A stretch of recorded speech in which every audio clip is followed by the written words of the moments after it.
Bonjour, je suis José Mario Capochichi, généticien moléculaire à UHN. 5 choses à savoir sur le TDAH.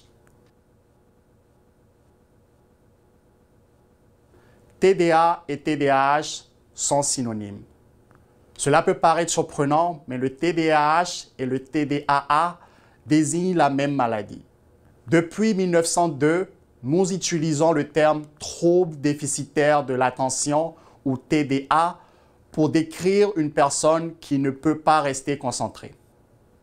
Au fur et à mesure que l'on comprenait mieux la maladie, les experts se sont rendus compte que le trouble déficitaire de l'attention n'était pas une description adéquate des symptômes et en 1987, la maladie est devenue le trouble déficitaire de l'attention avec hyperactivité ou TDAH.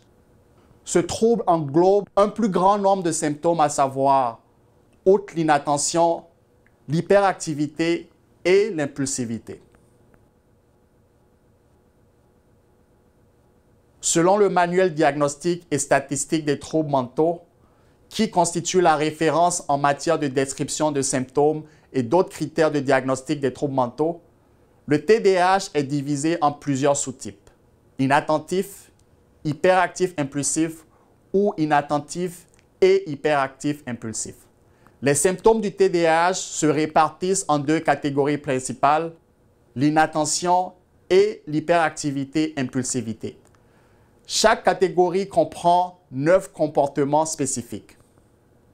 Par exemple, les symptômes de l'inattention peuvent consister à commettre des erreurs d'inattention, à lutter pour rester concentré ou à être facilement distrait. Les symptômes de l'hyperactivité impulsivité peuvent inclure le fait de s'agiter, de se tortiller ou de quitter fréquemment son siège. Pour qu'un diagnostic de TDAH soit posé, il faut qu'une personne présente au moins 6 des 9 symptômes de l'une ou l'autre catégorie. De plus, ces symptômes doivent persister pendant au moins 6 mois et être présents dans plusieurs environnements, par exemple à la maison et à l'école. Les symptômes d'inattention et d'hyperactivité impulsivité peuvent se manifester indépendamment l'un de l'autre. Chez les enfants, la présentation combinée des 2 catégories de symptômes est la plus fréquente. Le TDAH est un trouble neurodéveloppemental, ce qui signifie qu'il affecte le développement et le fonctionnement du cerveau. Pour qu'un diagnostic soit posé, les symptômes doivent être apparus pour la première fois pendant l'enfance, plus précisément entre 6 et 12 ans. Ce critère d'apparition est crucial car il permet de distinguer le TDAH d'autres pathologies qui peuvent présenter des symptômes similaires mais qui apparaissent plus tard dans la vie. Le diagnostic du TDAH est généralement effectué par des professionnels de la santé spécialisés dans la santé mentale ou des troubles du développement. Il s'agit notamment des psychiatres, des psychologues, des pédiatres et des neurologues.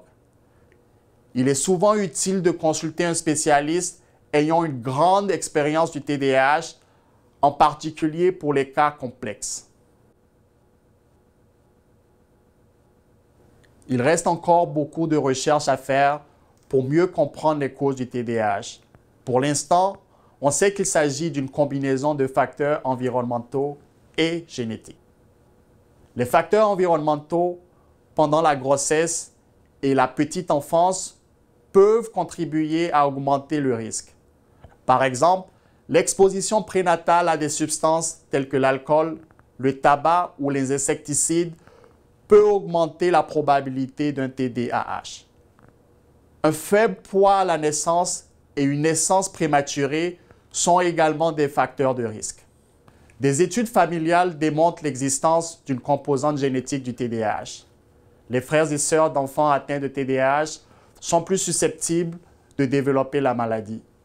Les vrais jumeaux présentent une corrélation encore plus élevée en raison de leur ADN commun.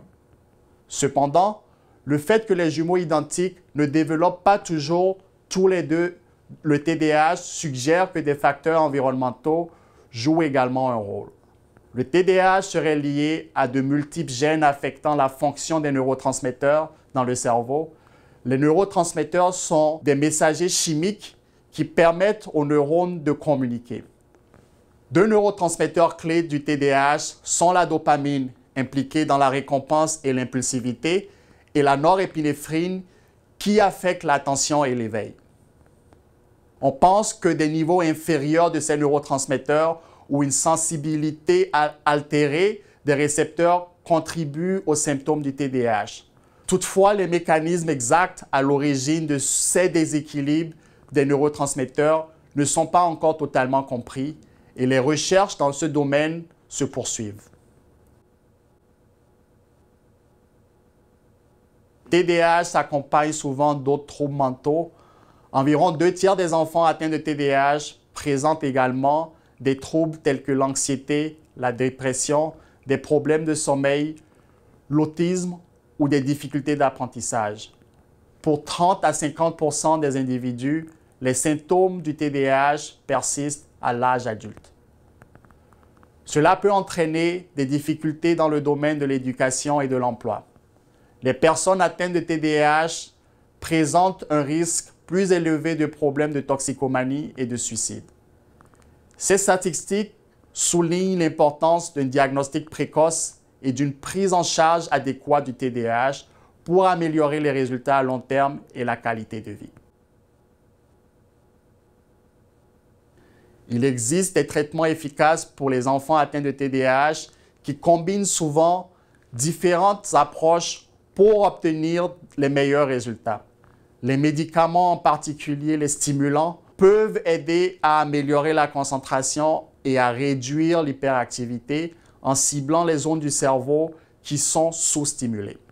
La thérapie comportementale est un autre élément clé qui aide les enfants à apprendre à gérer les comportements perturbateurs et à améliorer leurs aptitudes sociales. Il peut s'agir d'une thérapie cognitivo-comportementale qui met l'accent sur la pleine conscience et la connaissance de soi. L'éducation et la formation des parents et des enseignants fournissent des outils pour soutenir les enfants atteints de TDAH en encourageant les comportements positifs et en gérant les symptômes. Pour les enfants plus âgés, le coaching en matière de TDAH peut être bénéfique en aidant à fixer des objectifs, à être productif et à rendre des comptes. Je suis José Mario Capochichi, généticien moléculaire à UHN. J'espère que les informations contenues dans cette vidéo vous seront utiles. Je vous remercie d'avoir regardé cette vidéo.